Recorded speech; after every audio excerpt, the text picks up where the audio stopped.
Chairman Barletta, thank you very much for giving me this opportunity to testify. I want to say how pleased I am to be here with your ranking member as well, Mr. Carson, my dear friend, Mr. Cirrus, and Ms. Frankel, and particularly, of course, Donna Edwards, my colleague from Maryland.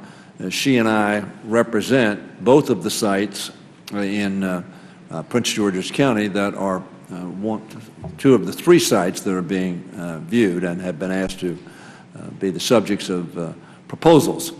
Mr. Crawford, good to be here with you. Ms. Comstock is not in the room right now, but it's good to be with her as well. I thank you for this opportunity. We're also, you're going to be hearing from Mr. Haley. Let me say that my office has been working on this project for over 6 years.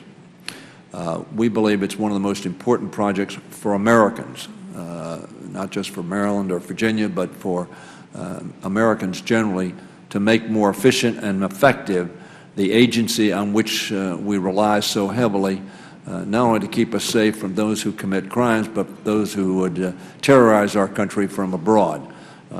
Mr. Haley will be testifying. Also, Mr. Chairman, Lisa Jackson of Prince George's County is also here.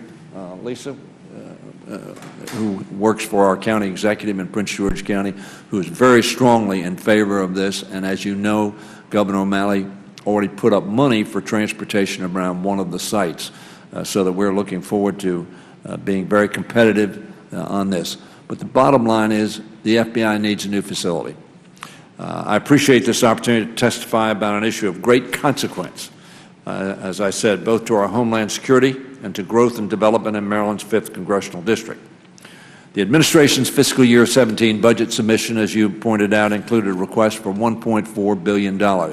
As you know, last year we put $390 million in the budget, so that's close to $1.8 billion. The balance is obviously contemplated by a in-kind transfer of the existing FBI building.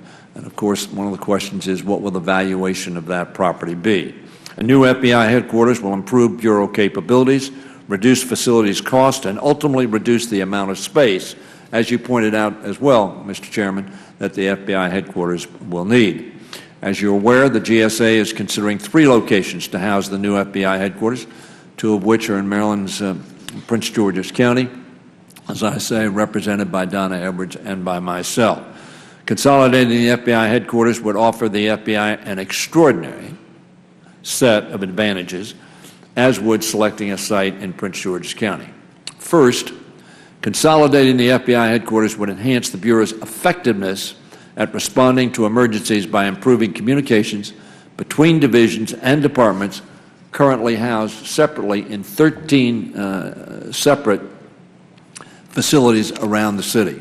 Currently, roughly half of the FBI headquarters staff work out of the leased space around the region in 13 additional locations as a result of the insufficient space at the current J. Edgar Hoover building. According to the Weapons of Mass Destruction Commission report in 2005, the FBI had difficulty sharing information even within its own organization before 9/11, a challenge that was exacerbated by not having a consolidated headquarters. We talk a lot about the synergy of coalescing divisions. I know I represent Pax River, and the synergy of putting together both administration and research, development, test, and evaluation has paid off big dividends since we did that in the 90s. Consolidating the headquarters will contribute to efforts already underway to improve FBI emergency response, crisis management, and terrorism prevention.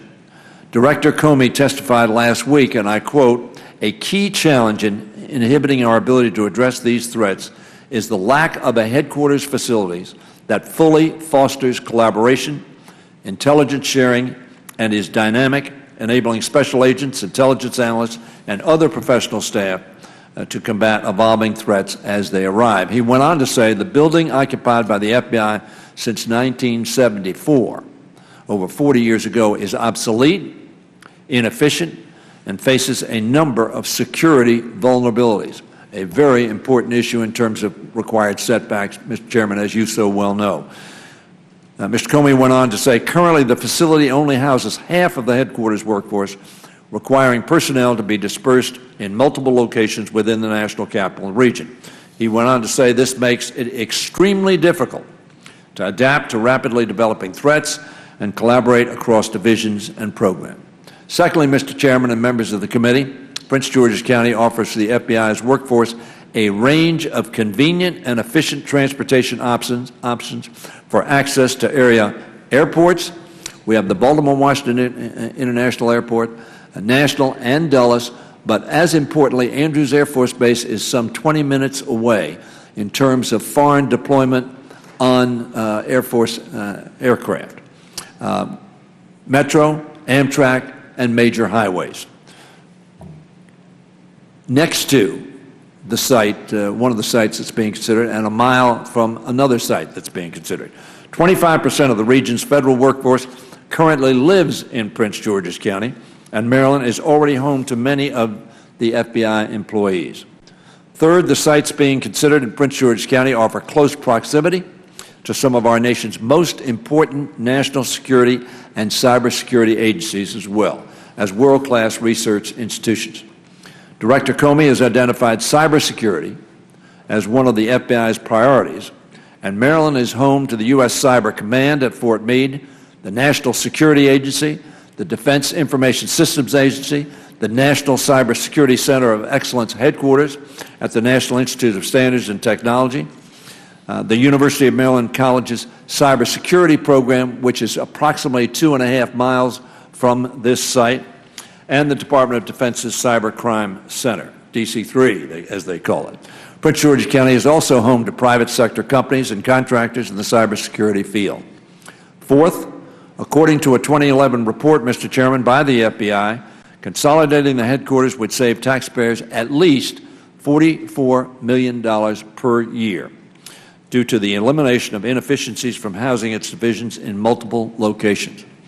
Consolidating the FBI, Mr. Chairman, is one of the most important homeland security initiatives in years, and selecting a site in Prince George's County will best achieve, in my view, and in the view of our governor, Larry Hogan, Republican governor. This is a bipartisan effort in our state, and that we are dedicating resources, and the governor has money in his budget this year to facilitate the selection of one of these sites. Mr. Chairman, I thank the committee for this opportunity to share my views, and I hope members will fully support the GSA's effort with regard to the FBI consolidation. I might add, Mr. Chairman, just for your consideration, I have been a strong proponent of building this building on a lease-to-own basis, because I thought, A, that was from a fiscally standpoint an easier way to get from where we are to where we want to be. The administration and GSA have chosen not to go that route, but I would hope the committee would keep that in mind as an option. I thank you, Mr. Chairman. I'd be glad to answer any questions. Mr. Corbello, good to see you, sir. Thank you for your testimony, Representative Hoyer. It's been our policy that we'll refrain from any questions because we know you have a busy schedule, and I want to thank you for your being here today. The lease-to-own idea talked about is actually in our bill, something that we also feel is a tool that we should use, and I think we all agree that the case for a new headquarters is perfectly clear.